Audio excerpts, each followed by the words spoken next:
নমস্কার সবাইকে, আমার আরও একটি রেসিপিতে আপনাদের স্বাগত জানাই। আমার আজকের রেসিপি চিড়ের পোলাও। কড়াইয়ে দিয়ে দিচ্ছি কিছুটা পরিমাণ সাদা তেল। তেলটা গরম হয়ে এলে তার মধ্যে দিয়ে দিচ্ছি চিনেবাদাম। চিনেবাদামগুলো গ্যাসের ফ্লেমটা লো রেখে ভেজে নিতে হবে, নয়তো চিনেবাদামগুলো পুড়ে গেলে টেস্টটা নষ্ট হবে।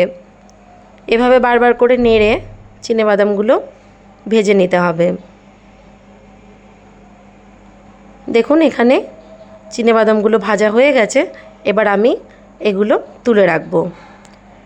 সেম তেলে দিয়ে দিচ্ছি কিছুটা পরিমাণ কাজু এবং কিশমিশ। এটাও হালকা করে ভেজে তুলে নিতে হবে, নয়তো কিশমিশটা পুড়ে যাবে। দিয়ে দিচ্ছি কুচিয়ে রাখা আমন্ড।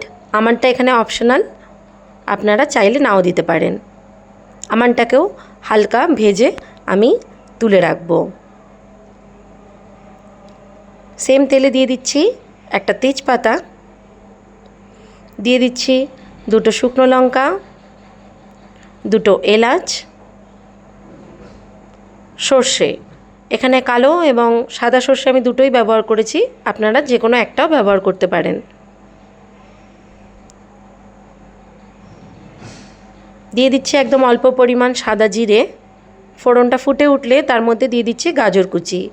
এখানে বিনসেরও ব্যবহার করা যায়, আমার কাছে বিনস ছিল না, তাই আমি শুধু গাজর ব্যবহার করেছি। গাজরগুলো তেলের মধ্যে দিয়ে ভালো করে নেড়ে নিতে হবে। গাজরগুলো একটু সফট হয়ে এলে তার মধ্যে দিয়ে দিচ্ছি কাঁচা লঙ্কা কুচি। আপনারা ঝালটা আপনাদের স্বাদ মতন দেবেন।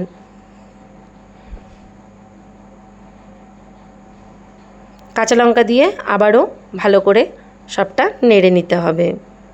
এই পর্যায়ে আমি কিছুটা পেঁয়াজ কুচি ব্যবহার করছি। আপনারা এটা নিরামিষ বানাতে চাইলে পেঁয়াজটাকে স্কিপ করবেন। পেঁয়াজ দিয়ে আবারও ভালো করে সবটা নেড়ে নিতে হবে।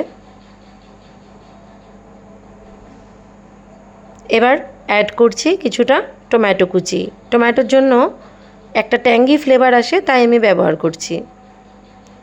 টমেটোটা দিয়ে ভালো করে ভেজে নিয়ে এর মধ্যে এবার দিয়ে দিচ্ছি কেটে রাখা আলু। আলুগুলো একদম ছোট ছোট করে কিউব করে কাটা, সেগুলো অ্যাড করে নিয়ে ভালো করে সবজির সাথে মিশে ভেজে নিতে হবে। দিয়ে দিচ্ছি স্বাদ মতো লবণ। এখানে লবণের পরিমাণটা একটুখানি বুঝে দিতে হবে, কারণ চিড়েতে আগে থাকতেই লবণ মাখানো রয়েছে। লবণ দিয়ে সবজিগুলো ভালো করে ভেজে নিতে হবে।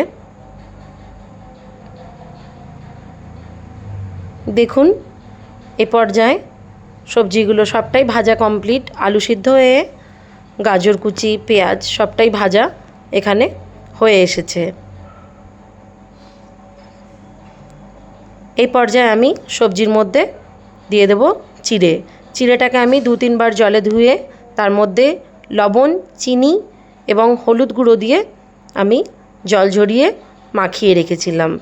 ঢেঁকির ছাঁটা চিড়ে, তাই 2-3 বার ধুয়ে আমি লবণ, চিনি, হলুদ গুঁড়ো মাখিয়ে রেখেছিলাম, তাই এটা এতটা ঝরঝরে হয়েছে। মেশিনের ছাঁটা চিড়ে হলে তাহলে গলে যাওয়ার ভয় থাকে। আপনারা সবসময় চেষ্টা করবেন যেন ঢেঁকির ছাঁটা চিড়ে দিয়েই এটা করা যায়, তাহলে চিড়ের পোলাওটা খুব ঝরঝরে হয়। তার মধ্যে আমি ইউজ করেছি ভেজে রাখা চিনেবাদাম, কাজু, কিশমিশ, আমন্ড, সেগুলো দিয়ে ভালো করে আমি মিশিয়ে নিয়েছি। দেখুন কতটা পরিমাণ ঝরঝরে হয়েছে। এই পর্যায়ে দিয়ে দিচ্ছি 1 চামচ ঘি। যেহেতু পোলাও, ঘিয়ের গন্ধটা এখানে খুবই সুন্দর লাগবে খেতে। নামানোর আগে একটু দিয়ে দিচ্ছি উপর থেকে ধনেপাতা কুচি, দিয়ে আবারও ভালো করে নেড়ে নিতে হবে। তারপর গরম গরম পরিবেশন করুন চিড়ের পোলাও। খেয়ে জানাবেন আপনাদের কেমন লাগলো। Thank you for watching.